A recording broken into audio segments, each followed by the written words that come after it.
as we reach the halfway point of the season here at Thundersport GB. Our Aprilia RRV 450s visit Snetterton, a newly redeveloped circuit for 2011. And just to make things even more interesting, there's 3 riders covered by 2 points. Welcome to GP Racing Dream, the next step.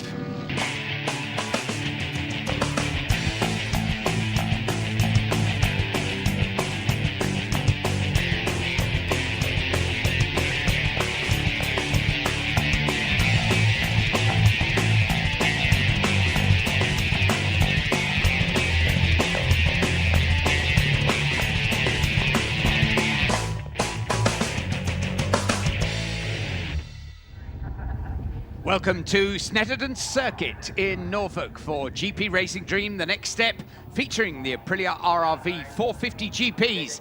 As Steve was saying, 3 riders, Jake Dixon, James Folkard and Connor Tagg, just separated by a couple of points coming into the racing today.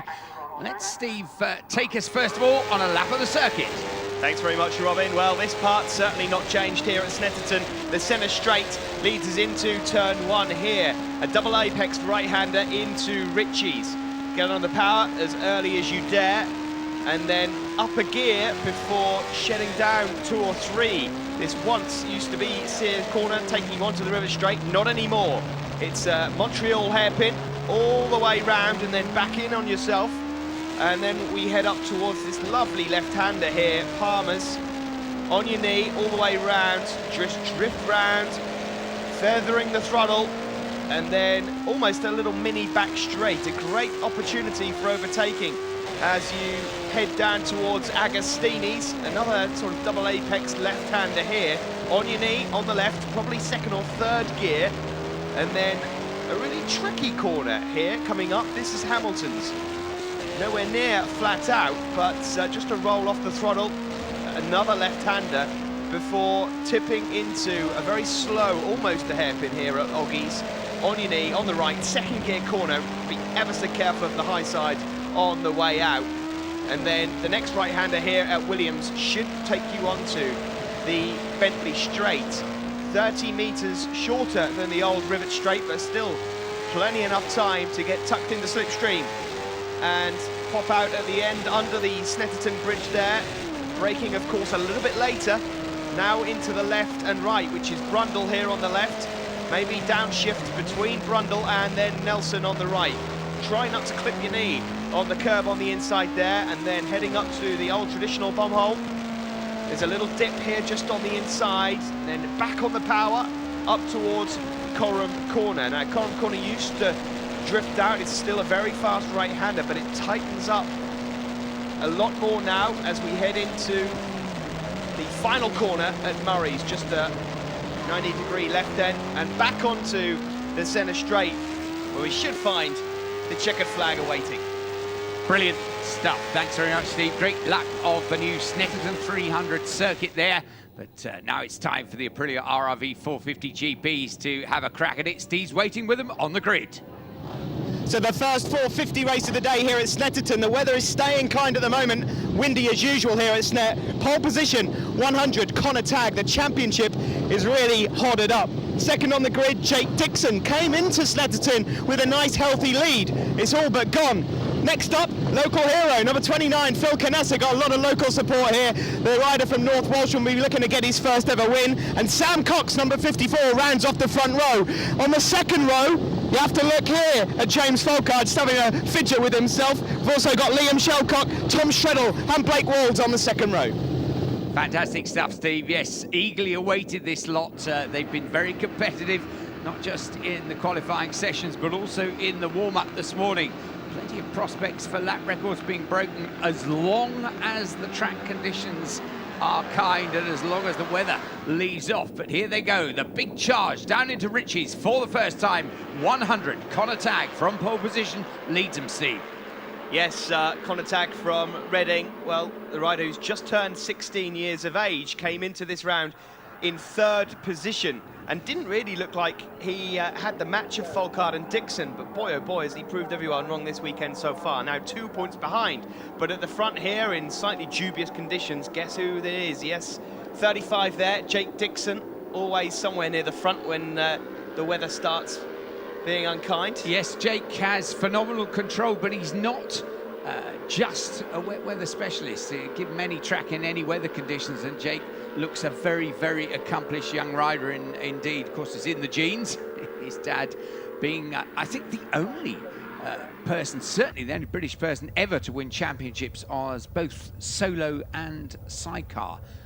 And he's around the paddock with Jake every time we see him race. But Jake comes down under the bridge into the new S's. It's Brundle going in, Nelson's going out now, and off to the bomb hole. Yeah, a little bit further back there, you see Sam Cox just ahead of Tom Streddle, and that's Luke Thackeray, younger brother of Jamie Thackeray, 194. But it looks like Connor Tagg's got out ahead of James Folkard, and Dixon's been pumped back to third. Let's have a look at the front then, and there's just still that battle for 5th, 6th and 7th. There was Jamie Thackeray. That's Blake Walls, number 19, a rider who, coming into this event, was 5th in the championship, and I think he's well overdue 1 or 2 podium visits. Yeah, Blake Walls and Tom Strettler, you mentioned as well, two of the big improvers lately, and we'll be keeping an eye on their progress. Tom particularly looking very good here at Snet, well up front. Our usual suspects. There's Asa Webb, another who, I was looking at his lap times earlier, and he's another one who's getting closer and closer to particularly the midfield time. So progress there as well as into Agostini's, the leaders go. Yeah, these three at the front, Connor Tagg 100 in the lead, joint second in the championship with number 35, Jake Dixon, who's in third. So championship leader at present is James Folkard in second, lining up a move into Oggies, but it's not going to work there for now. The Minards Pavlo sponsored rider from Liverpool, who, well, I think he's getting a little bit frustrated at the lack of wins in the last few races. Jake Dixon, of course, had a great time at Cadwell, and then, well, Connor did very well at Mallory Park, but here at Snetterton, Connor won both races yesterday, and here he is, number 100, just ahead of the Liverpudlian. Yeah, James Folkard, just look at that, absolutely, he's almost sitting on Connor's bike there as they exit Coram and run down towards Murray's. Murray's has been tightened up, been brought back into what was the spectator area, the old spectator area, going back a few years now, and is, I think, the best that corner has ever been. It's a really good corner. It has not caused problems in the way that perhaps the old corner did for some competitors, and it does mean the centre straight is the 30 metres longer, so it is a huge challenge. And look at that, Connor Tagg and James Folkard, both of them very smooth riding styles, Steve. Yes, both very smooth riders. Looking a bit further back there, that was Liam Shelcock just going through on Jordan Hole, number 99. But yeah, you can tell that this weekend the smooth riders reign supreme, because Jake Dixon, who occasionally looks a little bit out of shape, just not quite got the pace here at Snetterton. And he did whisper to me when we spoke to him at this morning, he just really hasn't got on well with this circuit. It just doesn't suit his riding style. So here you can see them then. Connor Tagg, number 100, and of course if he was to win this race, he would become the new championship leader. There he is, hugging the curbs over there on the exit of Coram. Of course, the other one we should mention, Steve, you alluded to it on the grid, in fact, was young Phil Canessa, who last year when we were here at Snet, he had the mother and father of all accidents. It really was a huge accident, and we did fear at first for him, but although he had substantial injuries, he has made an absolutely cracking comeback this year. He's been good at the last couple of events, and here at Snet, where perhaps he could be forgiven for being maybe a little bit extra careful, he's been as quick as you like, hasn't he? Yeah, he has. It's a remarkable recovery, because that, well, for some riders would have been a career ender, but he really has, the last few rounds, come into his own. And well, look at this battle here a little bit further back for 5th, 6th, 7th, 8th, etc. Really hodding up. Great battles all the way down, but yes, Phil Canessa's a little bit further up the field here. He's currently in 4th position, hunting down Jake Dixon, but right at the front, it is still Connor Tagg 100. James Folkard cannot find a way past at the moment. And like you were saying about Russell's chicane, Robin, I think it's a safer, it's a better corner. The only thing that it has taken away is perhaps that enormous overtaking opportunity that it once posed. Yes, it is. It may have done, I have to say. I think time will prove that. We need to see a few more race meetings, but what it has noticeably done is cut down on the amount of people dumping their machines, either injuring themselves or costing themselves a lot of money, and that is a huge consideration in racing, particularly these days. Circuit owners fighting the good fight, trying to keep riders and competitors of all sorts safe in what is inherently a bit of an unsafe sport, potentially. Well, one of the other problems with Russell's used to be, of course, it was the only left-hander where you were actually on the power. So it was the first time that the left-hand part of the tyre actually got any power into it, whereas now, with a few left-handers, the tyres are nice and warmed up by the time you get round to Murray's. So, yep, accidents avoided for sure, but look at this gaggle of riders here, headed by Blake Walls, number 19. Well, there's points up for grabs all the way down the field there. You're just looking at Liam Shelcock behind Michael Clifford.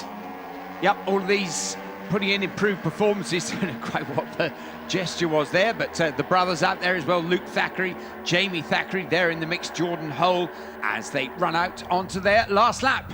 Yes, and James Folkard doesn't look like he's really got an answer to this, and Connor Tagg, number 100, who's been pummeling in the laps. He goes up towards the bomb hole. There's certainly not enough time here unless Connor makes a mistake, and it looks like we may have our first, well, a new championship leader for the first time. Connor Tagg will lead this series since round 1. Yep, he's pumped in the fastest lap of the race as well, so this has been an absolute scorcher as far as Connor is concerned. The exit Murray's, and now just the long drag up the centre straight to see the checkered flag, and it's an excellent win for Connor Tagg. James Folkard bringing it home in second place, and Connor, yeah, looks over. You thumbs up, sir. You've won that one. It was a good battle between the two of them, but once again, the bridesmaid, James Folkard, can't seem to pick a win here at Snetterton. Connor Tagg from James Folkard. Jake Dixon was third, Phil Canessa fourth, Sam Cox fifth. Then it was Tom Strettle, Michael Clifford, Blake Walls, Jamie Thackeray and Luke Thackeray. There we see on the podium the winner, Connor Tagg, between James Folkard and Jake Dixon, second and third. Connor Tagg, a good race win, and you're the new championship leader. Yeah, it's been a good weekend so far. I was just trying to sit out front because I didn't know what the weather was going to do, just in case it got red flag.